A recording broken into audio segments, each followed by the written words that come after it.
Happy Friday, everybody. It's Terry at Government Deal Funding, and Sean's back in town. Hi, Sean. Hey, Terry. Thanks for having me. We're actually standing here in Casa Maria Apartments in Boston, and it looks like we're in a church, but we just had a celebration with the residents here at the Casa Maria Apartments for St. Patty's Day. And Terry, thanks for taking over for me for the last couple of weeks as I've been on the road, and happy to be back here. That's why you see these big bags under my eyes, and I'm heading on the road again next week. So tell us a little bit about this place. So Casa Maria, we're at our next event. I'm actually going to showcase this property. This is 85 units of luxury elderly living for affordable seniors, located in downtown Boston. It's a wonderful property with 85 units. We've got a roof deck, we've got a community room. This used to be a church, actually, which is why you see we have these stained glass windows restored to bring back the old feel and the historic feel of this building. So it's well known that Boston is one of the most expensive real estate sections in all the country. So how much did this run the developer? So this property actually was about $6.5 million worth of rehab, where we used low-income housing tax credits for $6.3 million in equity, and renovated this whole building, all new kitchens, bathrooms. We put in this new community room. We put in a new roof deck. It was just, it's a fantastic renovation.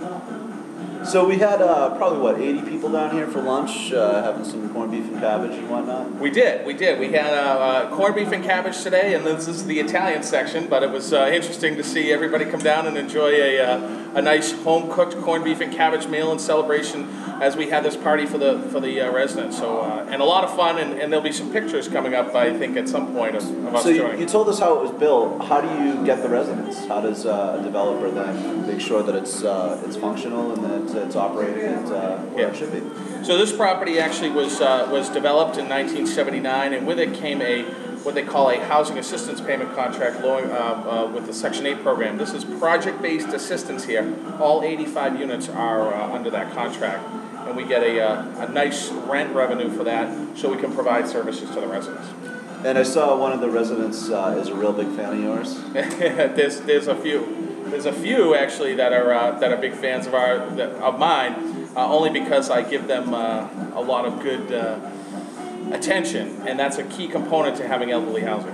Well, it looks like they're shutting down all over us around us. They're shutting us down here. The lights are off, and nobody's home. But one thing I want to point out about this property is it's located centrally in downtown Boston. It's a historic district, and we didn't even need to use the historic credit. So sometimes you don't need to always use additional subsidies if you don't need it. We certainly didn't need it here. But I got to tell you, having 85 residents out of the 102 that live here today was just a phenomenal time. And happy St. Patrick's, one and all.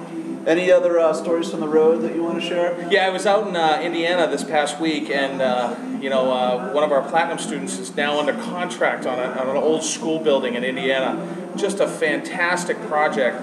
We're actually going to be renovating 50 units under the historic tax credit program and whatnot. It was a lot of fun to really kind of bounce around Indiana and see some of the things that are going on with all of the different communities out there. And one thing I'll say about Indiana is they have not lost out due to the economy. They have learned from the economy, and they've rebuilt. And it was a lot of fun. I saw about 6 different properties while I was out there, and I'll certainly be sharing more as the weeks come on about some of the details of the properties that we've just come under contract on. That's great, and you got to spend some quality time with a student, right? Yeah, a lot of good times, and I took him up on this offer. He's going to kill me when he sees this video, but I took him up on this offer to go under this Airbnb, which is to stay in people's houses and whatnot. And I took him up on this offer. It was like staying with my in-laws, who I love to death, don't get me wrong. But I stayed in a basement in an aero bed. I mean, this is like the epitome of humility. And stayed in a basement apartment, and it was a lot of fun, and we got to see a lot, and we got to see how people live in an area that we weren't familiar with. So we had a great time. Well, tomorrow is St. Patrick's Day, and we're not playing for the first time in, I think 6 years, and you 11 years. I have 11 years. 11 years. I don't know what to do with myself tomorrow, so we'll It'll see. be the first time we paid a bar tab on St. Patrick's Day in a very long time. So, Well, with that green tie, I don't know if you have a problem. right. So we're gonna leave you with some traditional Irish punk music. Yeah. And, Little streams of whiskey. Enjoy your weekend. We're gonna say Happy St. Patrick's Day to everybody, including Sean's in-laws, Butch and Diane. Yeah. Take care, guys. Thanks so much, guys.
Nothing ever gained.